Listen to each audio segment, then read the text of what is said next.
ma méthode de travail, c'était dans les cas des ingénieurs, on faisait beaucoup de TD, dans des exercices mathématiques, chimiques, tout. Donc ma méthode de travail, c'était de refaire tout ce qu'on avait déjà travaillé en cours. Parce qu'en cours, même soit des métiers d'ingénieur, soit des métiers de littérature, soit des métiers, mais on prend des notes, on fait des trucs en cours. Et des fois, les profs, ils doivent y aller tellement vite qu'on n'a pas les temps de réfléchir à ce qu'on écrit. On écrit, mais on ne le retient pas, on ne le réfléchit pas. Et donc, on fait que recopier avant que le prof efface tout. Voilà. Et donc, comme on réfléchit pas, mais on retient pas. Parce qu'on sait pas qu'est-ce qu'il y a. Des fois, tu peux écrire n'importe quoi et tu te rends pas compte. Alors donc, il faut refaire, par exemple, si c'est une métier qui fait des TD, des exercices, et chimie, mathématiques, physique, les refaire, je les refaisais tout. Tous mes TD. Et je les refaisais d'une manière plus ordonnée. Ça veut dire, j'écrivais bien, joli et tout, bien, tout était nickel, alors que mes vrais TD que j'ai fait en cours, c'était un peu le bordel, quoi. Il était écrit un peu partout. Parce qu'il fallait noter rapide et aussi, j'étais pas trop concentré en cours. Des fois, à la fin de la journée, on est fatigué, quoi. Et quand tu le fais, tu recopiais juste les TD au propre, ou tu prenais ton sujet comme ça et tu essayais de refaire le TD sans voir les corrections et sans les cours, ou tu t'aides du cours pour pouvoir résoudre le TD? C'est quoi la première étape et les étapes que tu suis lorsque tu refais le TD? En gros, pour moi, c'était recopier. Parce que déjà, essayer de faire les TD. Ok. La première étape, tu recopiais pour que ça soit propre, lisible, carré. Voilà. Okay. Parce qu'essayer de faire le TD sans regarder la correction, sans regarder les cours, ça sert à rien. Parce que tu sais rien. En gros, moi, je savais rien. Moi, j'avais rien appris presque. Alors, ce que je sais, c'est à chaque exercice, j'essayais de comprendre pourquoi on obtenait les résultats. Donc, les premières phases étaient passées au propre l'exercice. J'ai fait jamais recopier tous les TD, mais j'ai recopié l'exercice d'abord. Et une fois que j'ai commencé à relire l'exercice, et pourquoi j'ai cette valeur-là, pourquoi il y a ces trucs-là qui marchent, pourquoi il n'y a pas ces trucs-là qui marchent.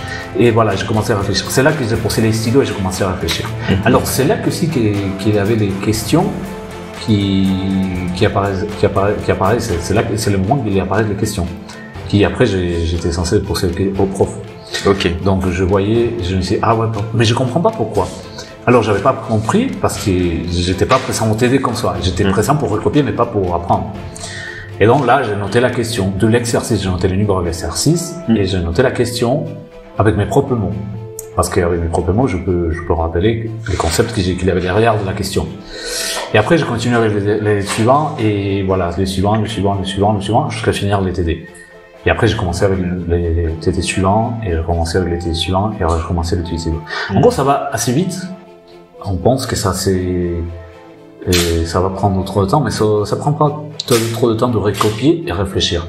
Parce que déjà, on recopie à notre vitesse, donc on peut, quand c'est déjà fait, on peut recopier en propre rapidement, et après réfléchir. Bon, c'est la partie qui prend plus de temps, mais ça nous aide à comprendre, et des fois on se rend compte qu'on comprend trop tous les TD. Et à la place de se casser la tête à comprendre pourquoi ça marche pas, et de faire des recherches compliquées sur Internet, de faire des recherches compliquées sur les cours, parce que des fois les cours sont compliqués aussi, ils sont faits de manière compliquée. Et les profs ne comprennent pas ça.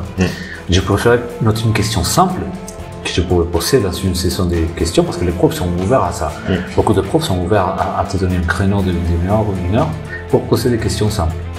Et donc là, voilà, j'avais mes questions, et donc j'étais capable de libérer cette partie de ma tête. C'est-à-dire, voilà, TD1, c'est fait, il a des questions, mais je les comprends.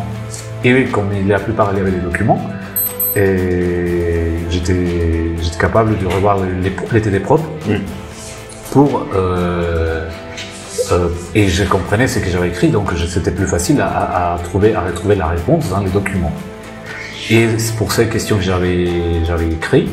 Mais voilà, j'avais les questions, je posais les questions, et à côté de l'exercice où il y avait la question, même si la réponse elle était correcte, j'ai noté la réponse, et ça marche par telle raison.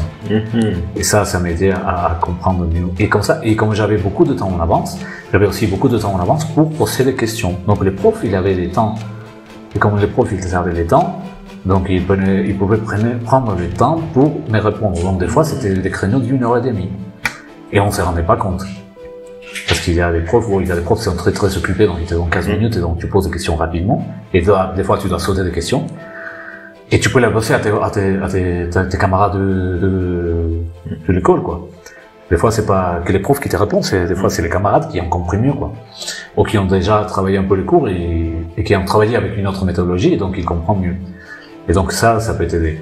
Et donc c'est surtout pour mémoriser, pour des trucs de médecine, de littérature, d'ingénierie et tout, c'est commencer à travailler en avance. Après, il y a des gens qui vont dire, bon, j'ai le peur d'oublier. C'est pour ça que les jours avant l'examen, il faut revoir tout.